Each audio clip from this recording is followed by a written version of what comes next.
1985년 9월 19일 멕시코시티는 평화로운 아침을 맞이했어요. 아무도 몇 분 뒤 악몽이 시작될 줄은 몰랐죠. 오전 7시 17분 규모 8.0이 거대한 진동이 도시를 덮쳤습니다. 진앙은 350km 떨어진 해안이었지만 피해는 막대했어요. 도시가 고대 호수 바닥에 지어져 지진에 취약했거든요. 건물 412채가 무너지고 3124채가 심각하게 손상됐죠. 수만 명이 잔해 아래 갇혔고 구조 요청이 빗발쳤습니다. 최소 5,000명 이상이 목숨을 잃은 대참사였어요. 하지만 비극은 여기서 끝나지 않았습니다. 다음날 9월 20일 규모 7.5의 강력한 여진이 덮쳤죠. 이미 약해진 건물들은 추가 붕괴를 피할 수 없었습니다. 7개월 후인 1986년 4월 30일 또 다른 7.0 규모 여진이 발생했고요. 대통령 미겔 데 라 마드리드 정부는 재난 대응 비효율로 비판에 직면했어요. 심지어 초기에는 외국 지원마저 거부했었죠. 시민들은 스스로 무너진 잔해를 치우고 구조에 나섰습니다. 정부의 미흡한 대응은 큰 불신을 남겼습니다. 피해액은 30억에서 50억 달러에 달하는 막대한 규모였죠. 이 비극은 멕시코의 재난 대비 시스템을 뒤흔들었어요. 그리고 한국과의 회복력을 시험하는 아픈 역사가 되었습니다. 그날의 참사는 멕시코 역사에 잊을 수 없는 상처를 남겼죠. 1915년 5월 7일 RMS 루시타니아호는 평화롭게 출항했죠. 하지만 몇 시간 뒤 비극이 닥칠 줄 아무도 몰랐어요. 2천여 명을 태운 2호와 여객선은 영국 선적이었죠. 독일은 이미 영국 주변 해역을 전쟁구역으로 선포한 상태였고요. 출항전 승객들은 위험한 항해라는 경고를 받았지만 계속 나아갔어요. 아일랜드 해안 근처에서 독일 유이십 잠수함에 발견되었죠. 어뢰 한 발이 발사되어 루시타니아호의 우연을 강타했어요. 놀랍게도 두 번째 폭발이 발생했고 이것이 침몰의 결정적 원인이 되었죠. 단 18분 만에 거대한 루시타니아호는 바닷속으로 사라졌어요. 1960명 중 겨우 763명만 살아남았죠. 비극적인 순간이었어요. 사망자 중 128명이 미국 시민이어서 큰 파장을 일으켰어요. 이 사건은 독일에 대한 국제 여론을 악화시키고 특히 미국을 자극했죠. 이 침몰을 계기로 미국은 전쟁 참여에 더욱 기울게 되었고요. 결국 2년 후 미국은 제1차 세계대전에 참전하게 됩니다. 루시타니아호 침몰은 단순한 해양사고가 아니었어요. 그것은 제1차 세계대전의 흐름을 바꾼 결정적인 사건이었죠. 오늘날까지도 루시타니아호는 전쟁의 참혹함을 상기시키고 있어요. 우리는 이 역사의 비극 속에서 중요한 교훈을 얻어야 합니다. 오늘날까지도 루시타니아호는 전쟁의 참혹함을 상기시킵니다. 우리는 역사의 비극 속에서 중요한 교훈을 얻어야 합니다. 1951년 1월 27일 네바다 사막에 첫 핵폭탄이 터졌어요. 이곳은 미국 핵무기 개발의 심장 네바다 시험장이었죠. 라스베이거스에서 단 105km 떨어진 곳에 비밀이 숨겨졌습니다. 미 육군의 훈련장이 핵실험장으로 바뀐 거예요. 첫 대기권 핵실험은 프렌치맨 플랫에서 시작되었죠. 1992년까지 총 928번의 핵실험이 이곳에서 진행됐어요. 대부분은 지하에서 조용히 하지만 강력하게 터졌습니다. 1350제곱마일의 사막과 산악 지형이 실험의 배경이었죠. 도로 640km, 건물 1100개, 이곳은 하나의 작은 도시였습니다. 그중 100번이 대기권 실험은 모든 것을 바꿔놓았어요. 핵구름은 160km 밖에서도 선명하게 보였죠. 1950년대 초 라스베이거스 스트립에서도 목격되었고요. 핵폭발의 징후는 도시를 넘어 퍼져나갔습니다.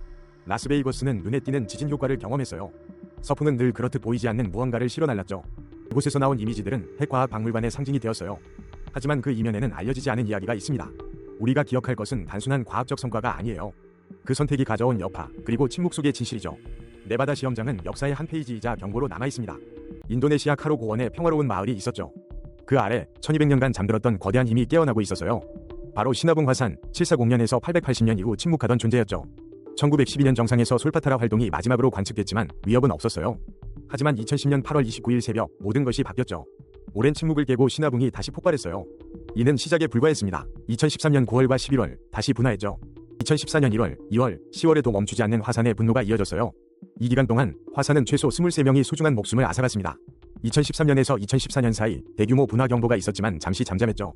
하지만 화산은 사람들을 속이는 듯해서요. 2015년 6월 2일 다시 경보가 상향되었고 6월 26일 10,000명 이상이 대규모 분화를 우려해 대피했습니다. 시나붕의 장기적 분화는 일본 운젠 화산과 너무나 흡사했어요. 운젠 역시 400년 잠들었다 5년간 폭발했으니까요. 그리고 2020년 8월 10일 시나붕은 또다시 강력한 분화를 시작했습니다. 지구의 심장이 깨어나 경고음을 울리는 순간이었죠. 자연의 거대한 힘 앞에 인간은 그저 겸손할 수밖에 없었어요. 시나붕은 우리에게 무엇을 말하려 했던 걸까요? 수천 년의 침묵 뒤에 숨겨진 진실은 무엇이었을까요? 시나붕은 지금도 그리고 앞으로도 우리에게 경고하고 있습니다. 2023년 어느 새벽 아무도 몰랐죠. 수천 년 역사의 알레포 성이 사라질 뻔했다는 것을요. 고대 도시 알레포의 심장이자 세상에서 가장 오래된 요새 중 하나였어요. 아람족부터 오스만까지 수많은 문명이 이곳에 흔적을 남겼고 성벽 하나하나의 역사가 숨쉬었죠. 1986년 유네스코 세계유산으로 지정되며 영원히 보존될 것 같았어요. 하지만 평화는 오래가지 않았죠. 2010년대 알레포는 긴 전쟁의 포화 속으로 휘말려 들어갔어요. 성체는 포탄을 맞고 벽은 무너져 내렸죠. 수천 년의 세월이 단숨에 파괴되는 순간이었어요. 2018년 전쟁의 상흔을 안고 다시 문을 열었지만 일부 파괴는 역사의 증거로 남겨졌죠. 그때 아무도 몰랐어요. 더 큰 재앙이 기다리고 있다는 것을요. 2023년 2월 6일 새벽 티르키예 시리아의 진도 7.8위 대지진이 강타했어요. 수천 년을 버텨온 성체는 격렬한 흔들림에 또다시 무릎을 꿇었죠. 외벽의 일부가 무너지고 내부 구조물은 심각한 손상을 입었어요. 복원 작업이 채 끝나기도 전에 자연의 힘 앞에 다시 한번 절규해야 했죠. 그날 아침 폐허가 된 성체를 바라보던 사람들은 망연자실했어요. 전쟁을 견딘 성벽이 지진에 이렇게 쉽게 무너질 줄은 아무도 예상 못했죠. 역사의 증인이자 도시의 상징인 알레포 성체, 그 운명은 여기서 갈렸어요. 수천 년을 버텨온 요새도 자연재해 앞에서는 한없이 약한 존재였죠. 하지만 알레포 사람들은 포기하지 않았어요. 다시 복구의 손길을 내밀고 있죠. 전쟁과 지진, 두 번의 참사 속에서도 그들의 역사는 계속될 거예요. 알레포 성체의 이야기는 우리에게 소중한 교훈을 줍니다. 역사는 지켜내야 할 우리의 책임이죠. 파괴된 성벽 너머로 다시 평화가 찾아오길 간절히 바라봅니다. 2000년 8월 러시아 최신 잠수함 쿠르스크호는 훈련 중이었어요. 118명 승무원 누구도 그날 아침 비극을 예상 못했죠. 수심 108m, 바렌츠해 아래서 두 번의 폭발이 발생했어요. 인근 함선들은 진동을 느꼈지만 러시아 해군은 사고를 인지 못했죠. 6시간이 지나도록 수색조차 시작되지 않았어요. 잠수함의 비상구조 부표는 이전 임무에서 고의로 비활성화된 상태였어요. 16시간이 지나서야 잠수함 위치를 겨우 찾아냈죠. 러시아 해군의 구조 작업은 느리고 무능했어요. 수차례 잠수정 연결을 시도했지만 모두 실패했고요. 더 큰 문제는 러시아 당국이 진실을 은폐하려 했다는 거예요. 그들은 국민과 언론을 속이고 외부 도움을 거부했죠. 푸틴 대통령은 휴가를 계속하며 5일이 지나서야 지원을 수락했어요. 영국과 노르웨이 구조대가 마침내 도착했지만 이미 늦었어요. 잠수함 9번 구획 해치를 열었을 때 생존자는 없었죠. 공식 조사 결과 훈련용 어뢰 결함이 폭발 원인이었어요. 결함 있는 훈련용 어뢰 장전 과정에서 문제가 발생한 거죠.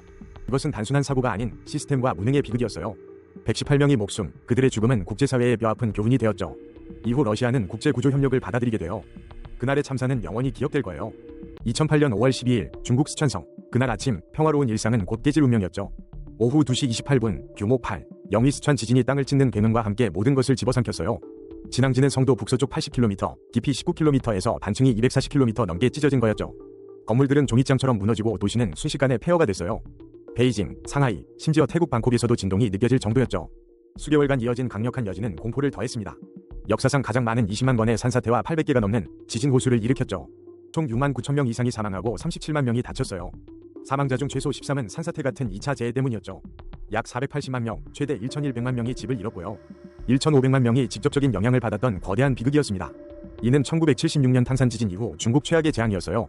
스촨 지진은 단순한 자연재해가 아니었죠. 수많은 인명피해 뒤에는 인간의 실수가 숨겨져 있었거든요. 많은 학교 건물이 무너진 원인은 바로 부실 공사였습니다. 이 비극은 우리에게 안전의 중요성을 다시 일깨워 주었죠. 스촨 지진은 단순한 자연재해가 아니었습니다. 수많은 인명피해 뒤에는 감춰진 인간의 실수가 있었죠. 많은 학교 건물이 무너진 원인은 바로 부실 공사였습니다. 이 비극은 우리에게 안전의 중요성을 다시 일깨워 주었습니다. 1909년 중동 유전에서 앵글로 페르시아 석유 회사가 시작됐어요. 이 회사가 바로 오늘날 BP의 전신이죠. 버마 오일 자회사로 이란 유전 개발을 위해 설립됐습니다. 1935년 앵글로 이란 석유 회사로 이름을 바꿨죠. 그리고 1954년 브리티시 페트롤리엄이 탄생해요. 이후 BP는 거대한 슈퍼메이저 기업으로 성장했죠. 1978년 미국의 스탠더드 오일 오브 오하이오를 인수했어요. 원래 영국 정부가 대주주였지만 1979년부터 민영화가 시작됩니다. 1987년까지 단계적으로 이루어진 민영화는 BP를 완전히 바꿨죠. 1998년 BP는 미국의 아모코와 합병해 BP 아모코가 됐어요. ARCO, 버마 캐스트롤, RRAG 등 여러 기업도 인수했죠. 2001년 복잡했던 이름은 BPT, L, C로 간결해졌습니다. 2024년 기준 BP는 61개국에서 활발히 사업을 펼치고 있어요. 하루 240만 배럴의 석유를 생산하는 거대 기업이죠. 총 확인 매장량은 62.5억 배럴에 달해요. 전 세계 2만 1200개의 주유소를 운영하며 고객을 만납니다. 미국에서는 아모코, 독일에서는 RR 브랜드를 사용하죠. 가장 큰 사업 부문은 미국에 있는 BP 아메리카예요. 탐사부터 정제, 유통, 발전까지 모든 분야를 아우르는 수직 통합 회사입니다. BP는 100년 넘게 세계 에너지 시장의 중심에 서 있어요. 1970년 5월 31일 페루 융가이 마을은 평화로운 일요일이었죠. 장날이라 수천 명이 모여 북적였고요. 하지만 누구도 거대한 비극이 다가올 줄 몰랐어요. 오후 3시 23분 앙카시 지진이 모든 것을 뒤흔들었죠. 지진은 후아스카란 북봉의 불안정한 빙하와 눈덩이를 깨웠어요. 이 봉우리는 1962년부터 이미 불안정하다는 경고가 있었죠. 당시 작은 붕괴로 마을들이 사라졌지만 소식은 묻혔고요. 정부는 공황을 막기 위해 경고를 퍼뜨리지 말 것을 촉구했어요. 그리고 1970년 더 큰 비극이 현실이 된 거죠. 빙하와 눈이 거대한 잔해 눈사태로 변했어요. 흙, 바위, 물을 흡수하며 엄청난 진흙 흐름이 되었죠. 융가이 마을을 향해 시속 280km로 맹렬히 돌진했고요. 마을 사람들은 땅이 흔들리자마자 뭔가 잘못되었음을 직감했어요. 단 몇 분 만에 융가이는 지도에서 사라졌죠. 최대 3만 명이 사망한 역사상 가장 치명적인 산사태였어요. 이 참사는 리오 산타강을 따라 160km 흘러 태평양까지 도달했어요. 화이트 프라이데이보다 많은 사망자를 낸 최악의 재난이었죠. 이것은 인간이 자연의 경고를 무시했을 때 벌어진 비극적 결과예요. 융가이는 이제 성스러운 땅으로 지정되어 재건이 금지되었죠. 그날의 비극은 자연의 힘 앞에 겸손해야 함을 가르쳐줘요. 1988년 순가이트는 카스피해 근처의 번화한 공업도시였죠. 인구 42만 7천 명으로 아제르바이잔에서 두 번째로 큰 도시였어요. 많은 아르메니아인들도 살며 활기찬 공동체를 이루었죠. 그날 아침 아무도 평화가 이렇게 빨리 깨질 줄은 몰랐어요. 지역 전반에 걸쳐 민족 간 정치적 긴장이 고조되고 있었거든요. 갈등에 대한 속삭임은 공개적인 위협으로 변했죠. 1988년 2월 말 도시의 운명은 영원히 바뀌었어요. 공포와 적대감으로 분위기는 무거워졌죠. 상상할 수 없는 일들이 펼쳐지기 직전이었어요. 이어지는 일들은 도시 역사상 암울한 장이 되었죠. 지역 아르메니아인들이 표적이 되었어요. 폭력이 터져 전 세계를 충격에 빠뜨렸죠. 사람들이 죽고 더 많은 이들이 집을 떠나야 했어요. 폭력의 위협은 그들에게 이주할 수밖에 없게 만들었죠. 한때 활기 넘치던 도시는 공포와 상실로 상처를 입었어요. 순카이트는 이 비극적인 사건으로 국제적으로 알려졌죠. 증오는 공동체를 얼마나 빨리 집어삼킬 수 있는지 보여주는 섬뜩한 경고예요. 1988년의 상처는 수십 년이 지난 지금도 깊이 남아있죠. 이 암울했던 시기의 교훈은 결코 잊혀서는 안 돼요. 오늘날 순카이트는 역사에 영원히 각인된 도시로서 여정을 이어가고 있어요.